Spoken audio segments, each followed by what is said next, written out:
Hello guys, welcome back to our channel. So para po sa mga bago po nating subscribers, thank you for watching our tutorial video regarding problem solving which involves ratios po.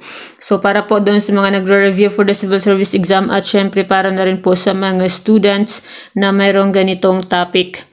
So divide 500 pesos between Jen and Ryan and the ratio 3:2. So paano ba mag-solve ng mga ganitong klaseng ratio problem?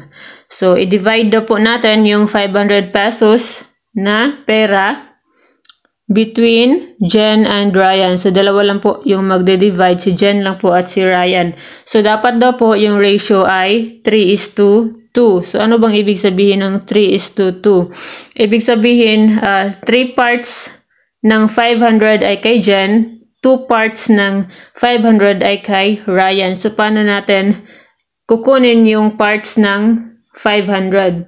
So, pwedeng ganito, 3, i-add mo muna yung 3 plus 2, so 5. Ibig sabihin, 5 parts. So, pwedeng gawin mong 3/5 yung kay Jen, so yung 3 at saka yung 5. So, ibig sabihin, 3 parts ng 5 ay kay Jen. Tapos, yung kay Ryan is 2. So, which means 2 parts ng 5 ay kay Ryan.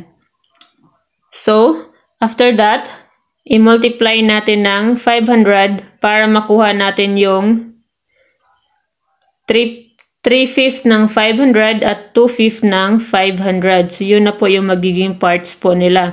So, meron tayo, later on, i-discuss din natin yung second option, pero same lang po ng concept. So, syempre, sa pagmamultiply po ng fraction, sana po ay nakapag-review na kayo for the basic.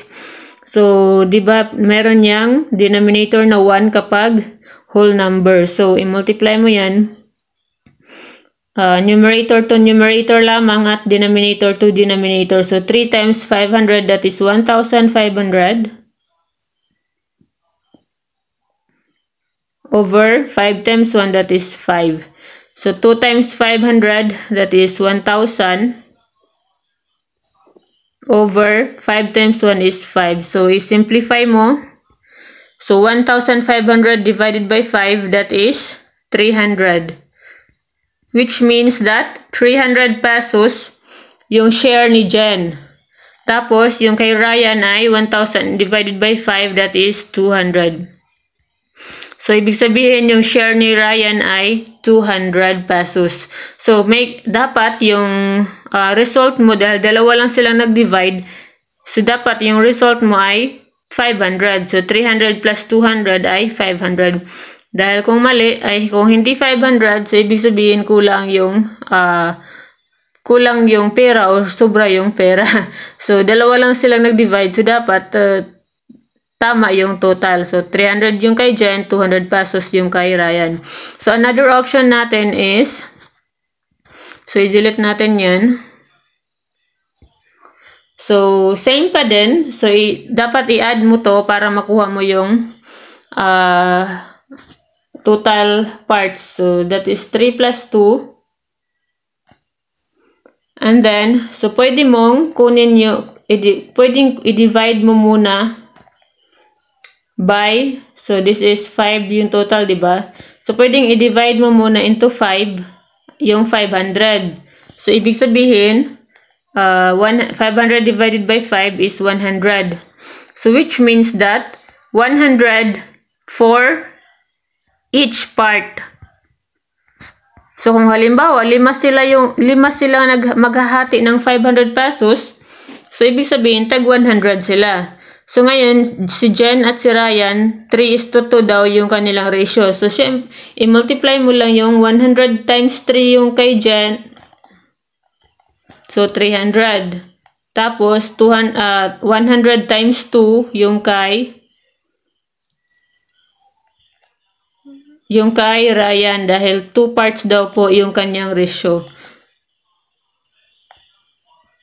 So, 200 yung kay Ryan. So, napakasimple lang po ng ratio problem. So 3:2, i-divide mo lang, i-add mo lang, tapos so same pa din kapag halimbawa tatlo sila magdi-divide or apat, so i-divide mo, i-add mo yung ratio nila. So that's all for this video. Thank you for watching, and please don't forget to click the subscribe button, and our Facebook page po ay Civil Service Review by Janice Darcy. Thank you for always watching, and syempre meron din po tayong mga tutorial po ng kung paano mag-online appointment sa civil service exam at lahat na po. So pwede niyo po akong i-message or comment down below kung meron kayong mga katanungan regarding civil service exam. So thank you for watching.